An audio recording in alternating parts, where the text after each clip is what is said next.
Resurrection Mercy. My name is Kiki, and I'm giving my testimony from Chicago, Illinois. Last year, 2025, Pastor said that women in their 40s receive your twins. Women in their 40s, women in their 50s, women in their 60s, that desire to carry their babies.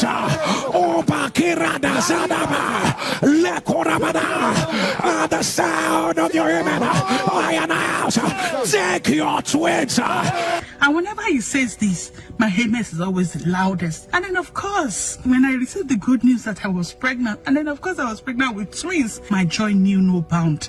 And then, of course, this particular pregnancy, because I've been persistent on the altar of fire, the Lord told me that forget everything that has happened in the past. This particular pregnancy, you will carry this baby to term. I was very careful because I've had history of miscarriages, ectopic pregnancy, and of course, I've done several IVF. I've done 5 IVFs. So I was really very I was persistent on the altar, and I know that God will do it. When I was pregnant, the devil came with several missiles, but the Lord made sure that he left empty-handed. When I was 7 and 13 weeks respectively pregnant, I had severe bleeding. I placed my mantle on my tummy, and then I listened to God show me mercy. And I just slept. By the time I woke up, the bleeding was stopped. When I was 20 weeks pregnant, I could not sleep.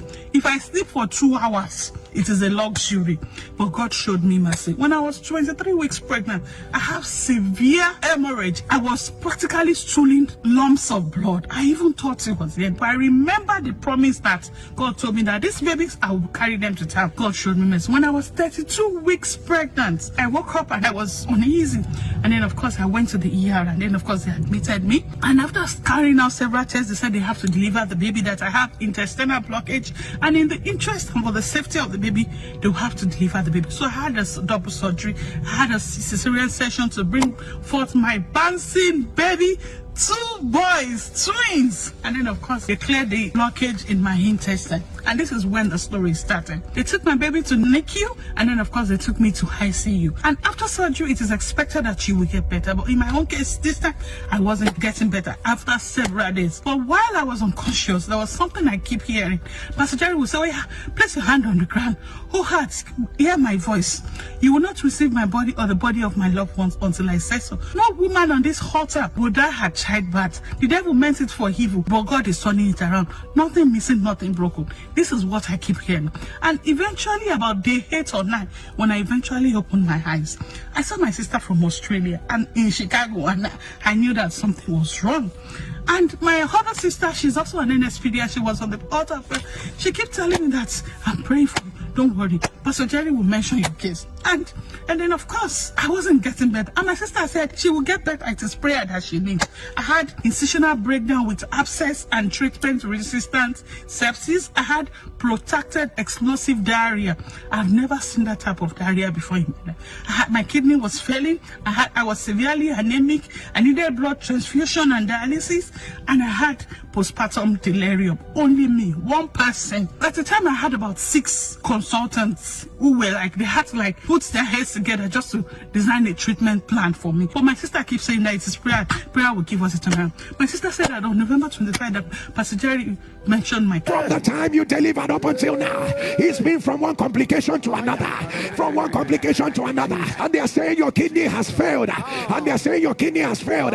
If you're the one put it on the live stream, by the power that resists from the dead, I announce, let it be reversed. Every medication they were giving me, none of it was working. But the good thing was, as I was busy fighting my life, my children, they were thriving in NICU. They were meeting their milestones.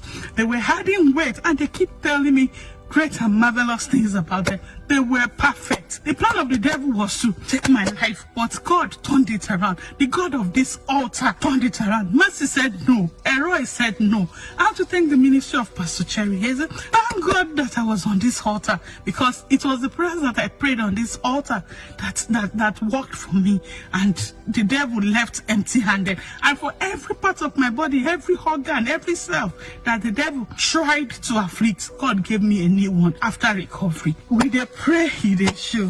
Thank you so much. Thank you so much for listening to the end. Please like this video, share it with someone, and kindly subscribe to this channel. Thank you so much for your support. God bless you.